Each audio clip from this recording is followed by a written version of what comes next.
Hello everyone, সবাই কেমন আছেন? আশা করি অনেক ভালো আছেন। আমিও আলহামদুলিল্লাহ অনেক ভালো আছি। সো দেখতেই পারছেন আমরা চলে গেলাম মেলায়। মেলাটির নাম হচ্ছে রথ মেলা।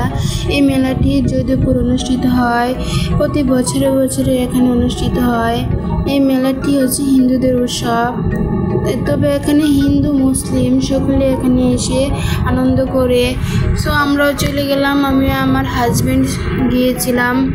এখানে যাওয়ার পর দেখি রাস্তাঘাটে এত ভিড়, এত মানুষজন, গাড়ি ঘোড়া এত ভিড়। তাই আমরা রিক্সা থেকে না নেমে রিক্সা দিয়েই ঘুরতেছি, দেখতেছি। তারপরে আবার মেলার শেষ প্রান্তে যেয়ে আমরা নেমে গিয়েছিলাম। এখানে অনেক দোকানপাট ছিল, অনেক ধরনের জিনিসপাতি উঠছে। সো আমরা এখন না কিনে যখন ফেরত আসি তখন কিনি। তো এখানে দেখতে পাচ্ছেন কত পরিমাণে ভিড়, কত পরিমাণে রাস্তাঘাটে মানুষ। তো রিক্সাওয়ালা মামাকে বললাম যে আমাদেরকে একের মেলার শেষ প্রান্তে নিয়ে যান, ওখান থেকে দেখে দেখে আবার সামনের দিকে আসব। তাই আর সামনের দিকে না নেমে ওখানে চলে গিয়েছিলাম। এখানে যাওয়ার পর দেখি অনেক সুন্দর সুন্দর জায়গা, অনেক ধরনের জিনিসপাতি। তাই আমি আমার হাজব্যান্ডকে বলেছিলাম আমাকে এগুলো কিনে দিবা, ওগুলো কিনে দিবা।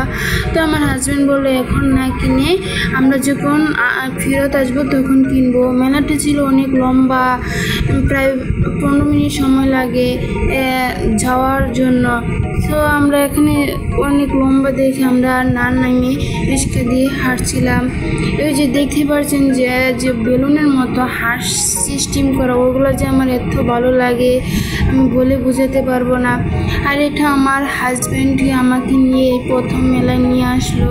এরকম মেলা আমি এই প্রথম দেখলাম। তো আমি এখানে অনেক আনন্দ করলাম, অনেক ভালো লাগলো। সো আপনারা এখানে কে কে আসছেন কমেন্টের মাধ্যমে জানিয়ে দেবেন। আশা করি আপনাদেরও এটা ভালো লাগবে। এখানে যাওয়ার পর দেখলাম ছোটো বাচ্চারাও খেলাধুলা করতে পারে এমনভাবে সিস্টেম করা আছে। এখানে অনেক সুন্দর সুন্দর ভিউ, আর রাত্রের ভিউটা এত সুন্দর ছিল যা বললেই বোঝাতে পারবো না আপনাদেরকে। এখানে আবার একটা ট্রেন আসবে, ট্রেনের ভিতরে আবার ছোটো বাচ্চারা উঠে এটা ঘুরবে চারদিকে, ধরতে গেলে বাস্তবের মতোই। আবার এখানে দেখেন নৌকার ভিতরে আবার লাইট সিস্টেম করা। এখানে বড়রাও এখানে দুল খাইতে পারে। আবার এখানে দেখেন যে ছোটো বাচ্চারা ডল সিস্টেম করা, উপর থেকে নিচে নামছে অনেকে।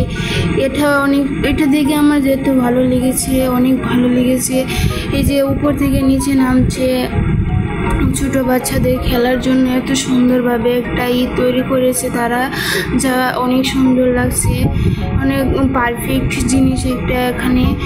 আবার দেখতে পাচ্ছেন অনেক এখানে গরম ছিল অনেক, তাই আমরা আর বেশিক্ষণ এখানে না দাঁড়িয়ে সামনের দিকে চলে গিয়েছিলাম। তারপর আমার হাজব্যান্ড আমাকে বলেছিল যে তোমার কেমন লেগেছে, তোমার অনুভূতিটা কেমন। আমি বললাম অনেক ভালো। আমার হাজব্যান্ড আরও যেগুলো জায়গার নিয়ে গেছে ঘোরার জন্য, সব জায়গা থেকে এখানের জায়গাটা, এখানের ভিউটা আমার কাছে সব থেকে বেস্ট লেগেছে, অনেক সুন্দর লেগেছে। আমার হাজব্যান্ড অনেক খুশি, আমি অনেক খুশি। দেখতে পাচ্ছেন কতটা হাসি খুশি মুখে আমরা আছি। এখানে যাওয়ার পর অনেক কিছু খেলাম, তারপর অনেক কেনাকাটা করলাম, কিন্তু ওগুলো আপনাদের কাছে নিয়ে আসতে পারিনি কারণ অনেক রাত হয়ে গিয়েছিল এই ঘুরে ঘুরে দেখতে দেখতে। আবার আমার হাজব্যান্ড আমাকে নিয়ে একটা চরকিতে নিয়ে ওঠে, এই চরকির ভিতরে উঠে তো আমি পুরাই অনেক ভয় পেয়ে গেছিলাম যে আমি কি পড়ে গেলাম নাকি, কিন্তু এখানে পড়ার কোনো চান্স নাই, কিন্তু আমার ভয় লেগেছিল। সো ভিডিওটা এই পর্যন্ত।